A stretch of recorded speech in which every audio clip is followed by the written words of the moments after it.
Hello, നമ്മൾ കഴിഞ്ഞ ദിവസം ഒരു വീഡിയോ ഇട്ടിട്ടുണ്ടായിരുന്നു. നമ്മൾ മീഷോയിൽ നിന്നൊരു സാരി വാങ്ങി, ജോർജറ്റിൻ്റെ സാരി വാങ്ങി. അതിൽ നമ്മുടെ നോർമൽ തയ്യൽ മെഷീനിൽ എംബ്രോയ്ഡറി ഡിസൈൻ കൊടുത്ത് അതിൽ കുറച്ച് ബീഡ്സ് ഒക്കെ വെച്ച് കൊടുത്തിട്ട് വർക്ക് പീസ് റെഡിയാക്കി വെക്കണ ഒരു വീഡിയോ ഞാൻ അപ്ലോഡ് ചെയ്തിട്ടുണ്ടായിരുന്നു.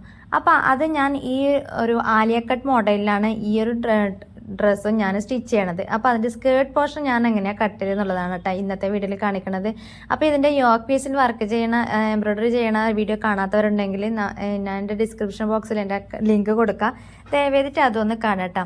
അപ്പം ഞാനിതുപോലെ പ്ലീറ്റ് നന്നായി പ്ലീറ്റ് ഇട്ട് കൊടുത്തിട്ടാണ് ഈ ഒരു മോഡൽ ഞാൻ സ്റ്റിച്ച് ചെയ്ത് എടുത്തിട്ടുള്ളത്. അപ്പോൾ അതെങ്ങനെ ചെയ്തത് നോക്കാം കേട്ടോ.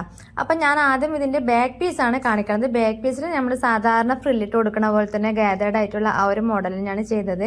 ഫ്രണ്ടിൽ മാത്രമേ ഞാൻ പ്ലീറ്റ് ഇട്ട് കൊടുക്കുന്നുള്ളൂ കേട്ടോ. അപ്പോൾ ഇത് ബാക്ക് പീസാണ്. ഇപ്പം ബാക്ക് പീസിൽ സാധാരണ നോർമലായിട്ടുള്ള നമ്മൾ അളവ് കാര്യങ്ങളൊക്കെ എടുക്കുക, ലെങ്ത് എടുക്കുക.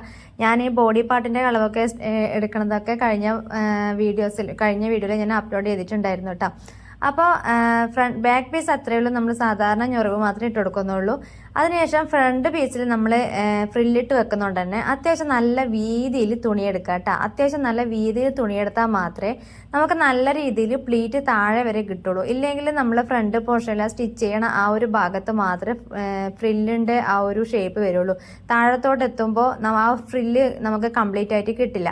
അപ്പോൾ ഞാൻ ആലിയ കട്ട് കുർത്തി ചെയ്യുന്നതായതുകൊണ്ട് തന്നെ ആ ഒരു മോഡൽ സ്റ്റിച്ച് ചെയ്യുന്നതായതുകൊണ്ട് തന്നെ ഈ നമ്മുടെ ബോഡി പാർട്ടിൽ 4.5 ഇഞ്ചോളം നമ്മൾ കട്ട് ചെയ്ത് മാറ്റിയിട്ടുണ്ടായിരുന്നു.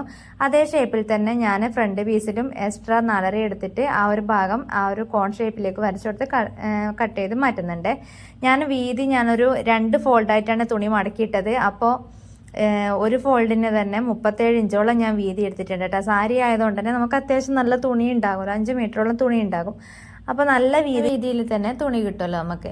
അപ്പോൾ നമ്മൾ ഫ്രില്ലിട്ട് കൊടുക്കുമ്പോൾ ഇതേപോലെ 1 ഇഞ്ച് നമ്മൾ പുറത്തേക്ക് മടക്കുന്നുണ്ടെങ്കിൽ അതേ ഇഞ്ചിൽ തന്നെ അതേ ലെവലിൽ തന്നെ നമ്മൾ അകത്തേക്കും വരക്കണം കേട്ടോ, ഉള്ളിലേക്കും മടക്കണം കേട്ടോ.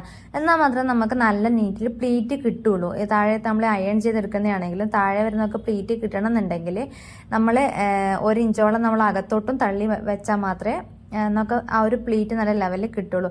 അതുപോലെ ലൈനിങ്ങും ഞാൻ ഫ്രണ്ട് പീസിലെ സ്കേർട്ട് പോർഷൻ എങ്ങനെയാണോ കട്ട് ചെയ്തത് അതേ ലെവലിൽ തന്നെ ലൈനിങ്ങും കട്ട് ചെയ്തത് കേട്ടോ. അതായത് 5 ഇഞ്ച് മുകളിലേക്ക് വരച്ചു കൊടുത്തിട്ട്. അപ്പോൾ ഇത്രയേ ഉള്ളൂ സ്കേർട്ട് പോർഷൻ നമ്മൾ അറ്റാച്ച് ചെയ്ത് കൊടുക്കുമ്പോൾ. നമ്മൾ ആദ്യം സ്കേർട്ട് പോർഷനിൽ ഫ്രില്ലിട്ട് കഴിഞ്ഞതിന് ശേഷം അതിൻ്റെ മേലെ ലൈനിങ് വെച്ച് ഒന്ന് അടിച്ചതിന് ശേഷം മാത്രമേ യോക്ക് പീസുമായിട്ട് ഒന്ന് അറ്റാച്ച് ചെയ്ത് കൊടുക്കാവുള്ളൂ കേട്ടോ.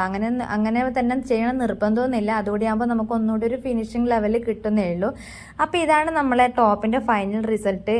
എന്തായാലും അടിപൊളിയായിട്ട് തന്നെ കിട്ടിയിട്ടുണ്ട് കേട്ടോ. നമ്മൾ സാരി കൊണ്ട് വാങ്ങി അതിൽ വർക്ക് ചെയ്ത് സ്റ്റിച്ച് ചെയ്തെടുത്ത ടോപ്പാണെന്നൊന്നും പറയില്ല ഒറ്റ നോട്ടത്തിലല്ലേ. അപ്പോൾ വീഡിയോ ഇത്രയേ ഉള്ളൂ. വീഡിയോ ഇഷ്ടപ്പെട്ടാൽ ഒന്ന് ലൈക്ക് ചെയ്യുക, കൂട്ടത്തിൽ ഒന്ന് സബ്സ്ക്രൈബ് ചെയ്യുക, എന്നെ ഒന്ന് സപ്പോർട്ട് ചെയ്യുക കേട്ടോ.